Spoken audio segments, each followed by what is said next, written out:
Hello and happy new year. It's so great to be back with you again this year. I hope you had a restful break. I hope you enjoyed Christmas and New Year as well.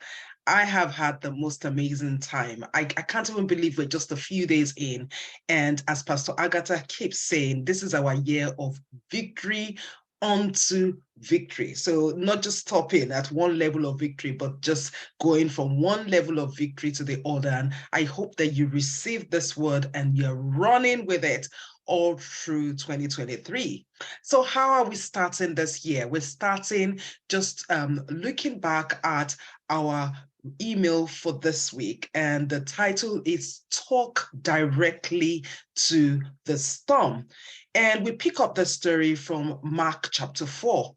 And Jesus was in the boat with his disciples, and they were sailing, as they often did in many parts of the accounts of Jesus and his disciples. They were going somewhere. They used the boat a lot. I mean, they were fishermen.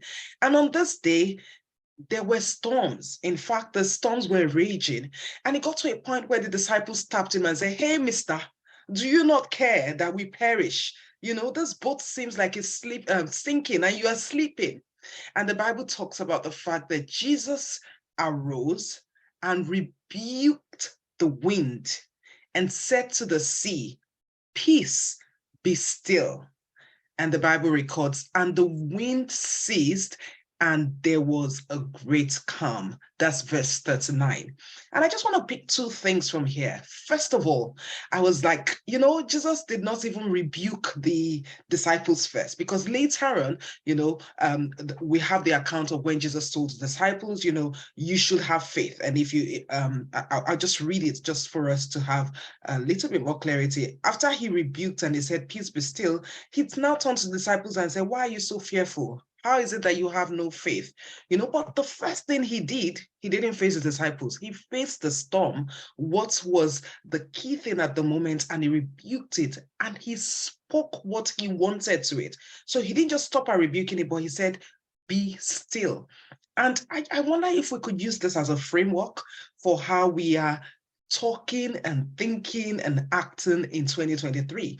Sometimes some of us we're so busy concerned with the things that we can see, the symptoms. Many of us are talking about the teacher that our child has and how the teacher will hear when, if I can use those words. And we're concerned about the things that we can see, but we are not speaking to the actual storm.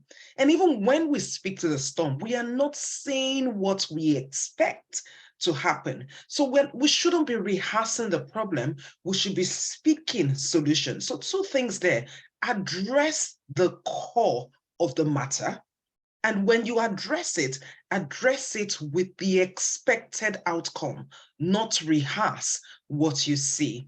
And I would like us to just use this as we come to God this year, as we begin to petition God for the things that we expect and we want in 2023. And I would say to you, remember to speak to the storm and speak what you expect, speak the desired outcome, and not rehearse the issue.